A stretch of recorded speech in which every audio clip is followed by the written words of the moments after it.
Financial Argument. Follow us on YouTube. Thank you, Dave. Pleasure to be here. Hey, thanks for being here. And boy, do we have a lot to talk about today. We might as well just start off with Deutsche Bank. It looks like they're selling debt. They're trying to raise capital. Where is Deutsche Bank going? How bad is it? What are your thoughts? Unless they get bailed out, they're done. They'll be bankrupt. I believe they've sold 2 tranches now of $1.5 billion each. So they raised $3 billion in a week. The last one was done at 4.25%. I can do a mortgage. You can do a mortgage at under 4.25%. Those are junk rates.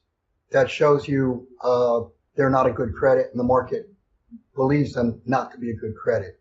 Their CDS is spiking, and of course, you look at their the existing bond prices; those have been collapsing. Deutsche Bank is not going to survive unless there's some type of a bailout. And this is a problem because Deutsche Bank cannot be bailed out without the rest of the European banks stepping up and saying, hey, we want to bail out. Mm-hmm. So it's a big problem for the EU. Why do you think the Department of Justice placed the fine on Deutsche Bank right now of $14 billion going all the way back to 2008? I mean, does it make any sense to do this at this point? And it's not the only bank that did mortgage security fraud. But first off, the $14 billion non-coincidentally equals the $14 billion that the EU says that Apple owes. So it's the exact same number, and I see no coincidence there at all. I mean, it's tit for tat. I would just say that it's economic war is what this is, and we're obviously going to talk about war later on. Yes, this is part of it. So you think they did this on purpose? Absolutely. I mean, they know Deutsche Bank is insolvent. They know they can't handle something like this. The timing of it, the size of the equal 14 billion. I mean, no, it's not a coincidence. This is done on purpose. It's economic war. As we move forward here, we see the gold market. Last week, the precious metal market was, it was suppressed quite a bit. When you look at this, what do you think happened during this period? Well, I think a whole bunch of paper contracts were sold. We know a bunch was sold on the COMEX. Andrew Maguire reported that all kinds of paper, I think he said 1,000 tons, that's 40% of global production, was sold during the week. It was done with paper. And frankly, I don't care. I mean, it does not matter whether gold's 1,200, 1,500, 1,000. It makes no difference because either you're going to own it or you're not going to own it on the other side of what's coming. And what's coming looks like it's right here and right now. Yeah, every time I see them suppress gold like this and it dropped quite a bit, I always feel there's an event that follows it. Right, absolutely. Yeah, and it looks like we are definitely heading in that direction. And until today, the last couple of days, we've had zero volatility for 90 days or more in global markets. And I mentioned this the other day, that the reason that there's no volatility is that volatility creates margin calls. And the system right now is very illiquid.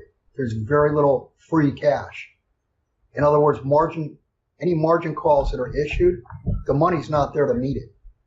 So in order to prevent margin calls, they had locked down the markets. Now we'll see what happens with the current news. I suspect volatility is going to absolutely explode. The last couple of times you were on the spotlight, you talked about the credit bubble. I see since 2008, during the height of the Great Recession, the credit bubble was around 1.59 trillion commercial and industrial loans. Today, August, we're past that. We're at 2.058 trillion. I mean, when this system collapses, it's looking like it's going to be a lot worse than 2008. Well, 2008, had they allowed it to happen, we would be in the process now of picking up the pieces, cleaning up, and maybe even growing. If you look at total global debt, the IMF just came out saying that there's I think the word they used was nervous. There's $152 trillion of debt globally. That's 225% of global GDP. The world is a banana republic. The world is broke.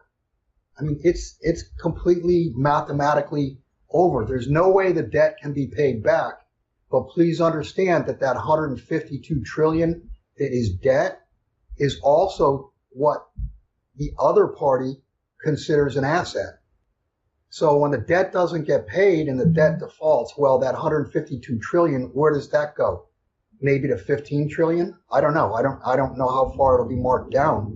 But the asset side of the global balance sheet is going to be decimated. So what does the central banks do right now? The Bank of Japan, ECB, the Fed, the IMF.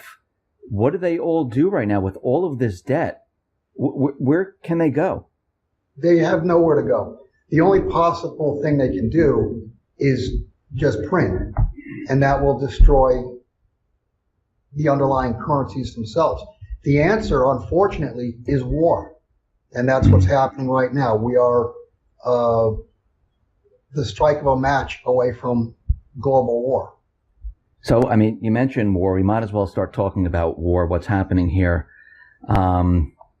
We see out in Syria, Russia, the Syrian forces, they pretty much have wiped out the Islamic State, or pushed not just the Islamic State, al-Nusra, al-Qaeda, just the terrorist group. Really, they decimated them. They're the United States and the terrorist groups, they're in a losing position right now.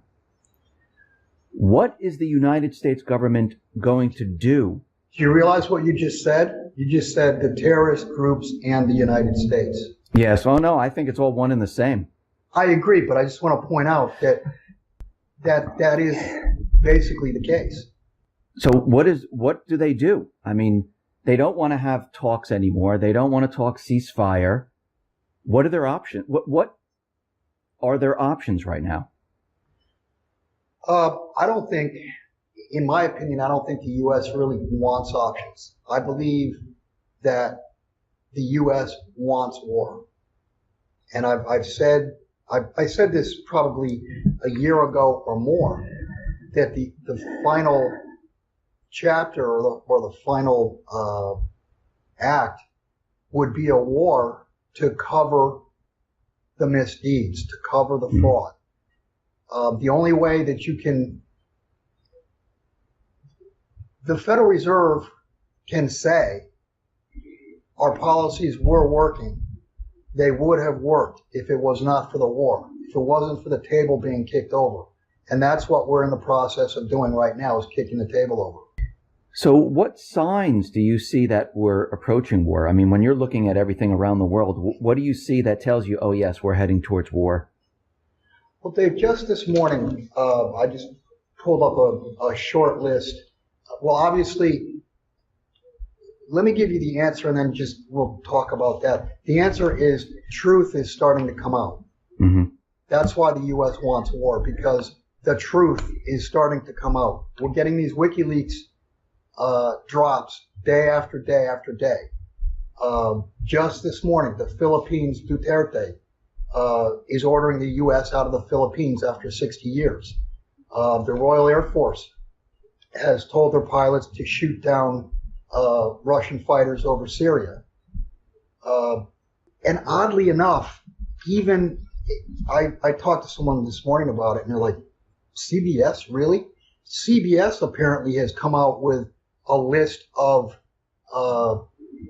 people that died that were close to the Clintons. Call it a kill list, whatever you want to call it. And apparently, and my guess is these emails that are coming out from WikiLeaks are probably the entire 33,000 wiped emails. I even read this morning where the term in one of the emails that was used was wet water. And if you look that up, that's code for assassination. And then 10 days after that email was out, Justice Scalia was dead. So it just, the answer is truth. The truth is starting to come out. One of the emails said that Hillary hates everyday Americans. It's just more and more truth that comes out. The population, the populace globally is on the verge of exploding. And the way to cover these tracks and make them, to make the emails unimportant, start a war, it's a nuclear war, and that's all she wrote. So, I mean, we're heading towards this perfect storm. We have the collapsing economy, huge amount of debt around the world. The central bankers, they're out of ammunition. We have the elections coming up, and the entire Middle East is completely falling apart, not going in the way that the U.S. wants it to go. Do you think, while all this is going on, do you really think that they're going to allow the elections to happen? No, I've said, I've been on the record since before the beginning of this year that I suspected early this year, I said there was a chance. I didn't know what the chance was. And then I upped it to 50% and upped it again to probably 70% chance that we're not going to have an election. It's pretty clear if you look at the online polls that have come out that are hugely in favor of Trump. If you look at the rallies, Trump's getting 10, 20, 30,000 people to rallies. Hillary's getting 3, 4, 500 people to rallies. It's pretty clear that Trump is way ahead, and they cannot allow Trump to become president because, like he said the other night, and you had to know he was thinking this anyway, he's going to do a clean sweep. I mean, he came right out and he said, I will tell my attorney general to appoint a special prosecutor, and you're going to go to jail. And it's not just Hillary. This is the Bushes. This is Republican, Democrat. It doesn't matter. This is the power structure out of Washington. They're dirty. They've committed fraud. They've stolen. They've killed. They've murdered. They've done all kinds of stuff over the last however many years. And the truth cannot be allowed to come out. So they really, as we get closer and closer to the election, they've got to either do something to cancel the election or steal the election. And I don't think it's stealable at this point. I think the numbers are too overwhelming. Yeah, so do I. I don't even think that the percentage would allow them to say, okay, oh, look, right, Hillary Clinton won this. Right. And what's very interesting is during the debates, and it's not just Hillary who is saying this, they keep bringing up Russia cyber attacking the election system. Right. I don't know if you heard this. Yeah, of course. But what they're getting at is, I mean, if there is an election and Trump wins, they'll say, oh, well, it didn't count because Russia threw the election. That's what they're trying to warm people up to. And with a cyber attack, you know what's funny about cyber attacks? You really don't have to prove anything. All the corporate media has to do is come out and say, oh, yes, there was one. Yeah, of course. So even with all of this, going forward, let's say the elections don't happen. What happens next? Your guess is probably as good as mine. Can Obama stay past the term? I don't know. I don't know how it will work. I really don't.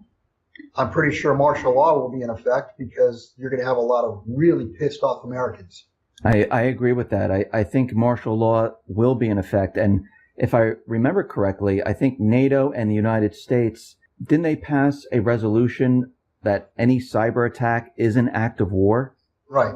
So at this point, I could see where this whole thing is headed. They're headed towards an area where they can bring war, they can stop the elections, and declare martial law all at once. Right. If they could steal the election, Hillary wins and they get their war.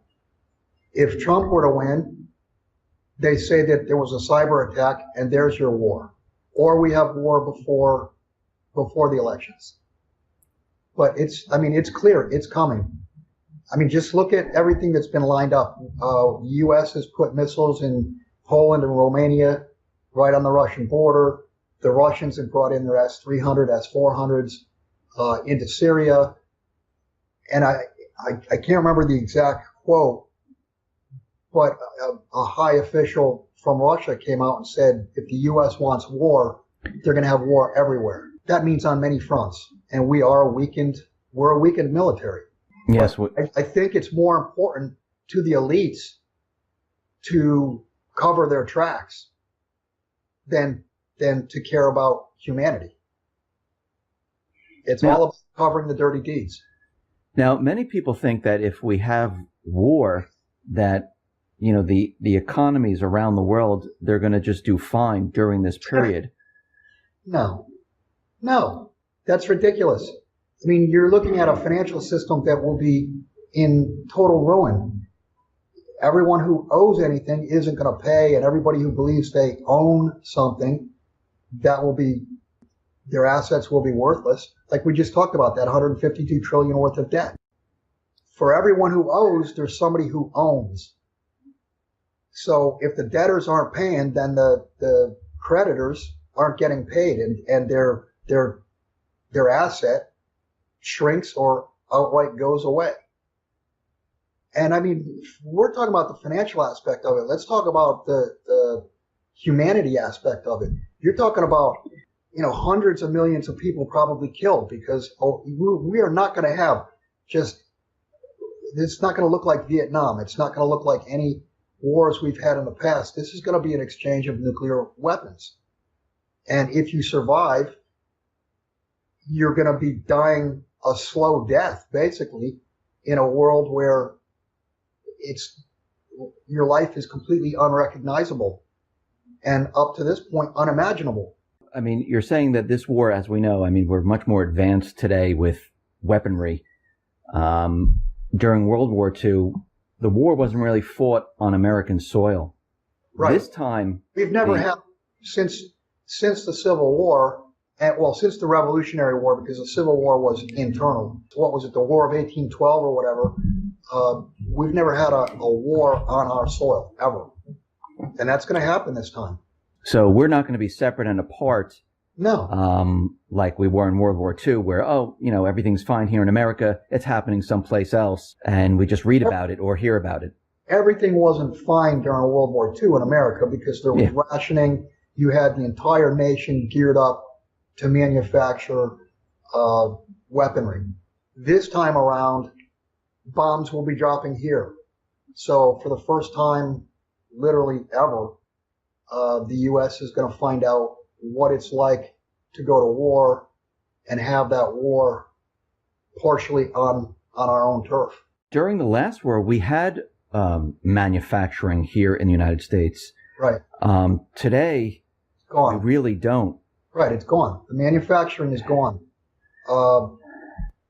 Most of the machines that we had have been sold and have been shipped overseas. So we don't even have a manufacturing base. What does the United States do now about creating weaponry and things like that? It's going to be a lot tougher. Well, yeah, it's virtually impossible. I don't see this as being a very long war. We have, I think, 2 or 3 days of nukes being lobbed back and forth, maybe one at a time. Hopefully that's all it is. And then cooler heads prevail and say, let's stop this. Otherwise, it's over. Otherwise, you're looking at Armageddon. You're looking at the end. So I truly do believe that. I think it's going to start out as a conventional war. And I think it will, when the United States has no other options left and they're losing, I think it will go nuclear. Right. But during that period, during the war period of a conventional war, since the economy's collapsing and we've never seen the amount of debt that we have and no one's paying anything back, what happens with the deliveries to stores? What happens to people getting supplies? What happens to oil hitting, our shores, and we have oil to power our cars and things like that? What happens with all of that? Even if we don't have war, from a financial standpoint, when credit stops, distribution stops. So going to your store to get a loaf of bread that's a thing of the past for a while. Doesn't war make this much more difficult to get the supplies, to get the oil, to get the manufacturing products from different countries? Won't that Right. Trade with other countries will stop. So that's 500, 600 billion worth of goods that won't be coming in. So there won't be any iPhones. There won't be any Korean, Japanese cars, German cars, whatever. Yeah, that's going to stop. But I'm talking about from a you wake up in the morning standpoint and you're hungry, stores aren't going to be open. There's no point in stores being open because they won't have any goods. Distribution is going to break down. In other words, the trucking industry, the rail industry, they're not going to work because credit will have stopped and everything runs on credit. I mean, think about the loaf of bread. That doesn't just appear in a Walmart or your local grocery store. You're talking about a farmer that's got to grow the wheat, and he's got to plant it, he's got to harvest it, he's got to ship it to the silo, then the silo's got to ship it to a intermediary to turn it into bread, and then it's got to get on a truck and it's got to go from wherever the bread is actually made to the shelf. And all of those, every single step uses credit. So that loaf of bread is not going to be made. It's not going to exist. Let me ask you this. Do you think the glut of oil that we're seeing right now, do you think the United States told Saudi Arabia to pump as much as you possibly can to have the oil supplies ready for war? I think the thought process back in 2013-14 was they were going to try to pull a Ronald Reagan from the 80s. The way we took down Russia by dropping oil from $30 a barrel to $10 a barrel, we bankrupted them. This time around, it couldn't be done, but we apparently the people pulling the strings thought it could be done, and I think they miscalculated.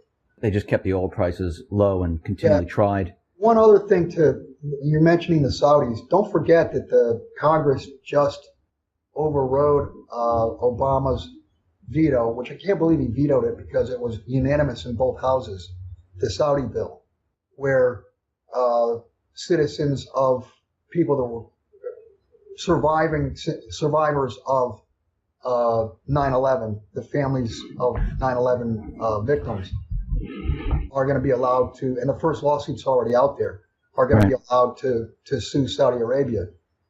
Now, let's go. That's a problem because the Saudis, that really obviously angered the Saudis, and they're going to be pulling assets from the U.S. But let's go back to what we were talking about at the very beginning, truth. What's going to come out during discovery process if any of these lawsuits go forward? What's going to come out is what actually happened or what actually didn't happen. And what didn't happen was the official story. I mean, I don't know the real story. I suspect I have a great idea of what the real story is, but I know the official story is complete bull. It could not have happened that way. That's going to come out. Again, truth. And that's what this is all about. It's all about we're in this compressed time period now where truth bomb after truth bomb after truth bomb is being dropped day after day after day. This does give the Saudi government the ability to sell assets here in the United States. Right. That's one way they can retaliate against these lawsuits, to put pressure on the United States to try to stop the lawsuits. Yeah, but forget about retaliate. That way they get their money out from the U.S. where it can't be frozen. They can get their hands on the money. You sell stocks, you sell real estate, you sell treasuries. Yeah, it's going to hurt the U.S. It's going to depress the markets that they're selling. It'll also depress the dollar when they end up selling these assets for dollars. They're not going to sit on dollars. They're going to turn around and put them into yuan, or they're going to turn around and put it into gold or whatever. So they'll be selling dollars. It's a form of revenge or punishment or whatever you want on the part of the Saudis, but in reality, it's just common economic sense. Get your assets out of the U.S. so they can't freeze them. And we've done it before. Look how long we froze the Iranian monies until Obama gave it all back to them a couple months back. I was thinking about, Jess, that doesn't this open up a Pandora's box where other countries can say, well, wait a minute, if the U.S. can sue Saudi Arabia for doing something on U.S. soil, exactly. Can't Iraq Libya, Lebanon, Ukraine, all these other countries sue the United States for what we did over there. Right. I would think so. And again, you're opening the discovery process in law, and the truth is a really ugly thing today. From everything that you've been looking at, what do you think the time frame is that we are going to be heading to war? Do you think it'll be next year? Do you think it'll be around elections? When do you think that all of this is going to start coming together? I have no idea. I mean, nobody has any idea. You could have two pilots jockeying with each other, and they clip wings, and your war starts there. Who knows? Who knows what the match is going to be? All I know is we right now are in a far more dangerous position than we were during the Cuban Missile Crisis. I mean, to be honest with you, Dave, by the time you edit this tape and get it out to the public, it's possible that it could have already started. I have no idea. All I know is it's the tensions have never been this elevated. And you have one side that wants for a reason to start the war. And that's to kick the table over and cover the tracks. Bill, for my last question, for those who are listening right now, what would you tell them to do to prepare for all of this? I mean, what should people be doing right now? Well, it's obviously pretty late in the sequence, but you need to try to be as self-sufficient as possible. I mean, all along I've told people from a financial standpoint, own gold and silver, doesn't matter what price you own it at, because when the system goes down and then comes up at a later date, if this, we get a functioning system later, there's wealth. So you can start in a new system with wealth. But you've got to get to the other side. And getting to the other side means you got to eat. You need water, and you need food. You need, could you live without electricity? I mean, just think about, what would it be like to live like they did in the 1850s? No electricity, no running water, the very, very basics. Bill, thank you for being on the X22 Report Spotlight. Once again, how can people see your work? You can go to www.jsmineset, M-I-N-E, set. My writings are found there on the subscriber side of the site. Okay, thank you very much for being on the Spotlight. I really appreciate it. Thank you, Dave. Sorry to be so bleak, but it's an ugly truth. You're just telling the truth, and I mean, this is what's happening right now. I mean, there's nothing else that you can really say, but we're heading down a path where things are just deteriorating very, very quickly. All right. Thank you very much. Thank you. God bless. You too.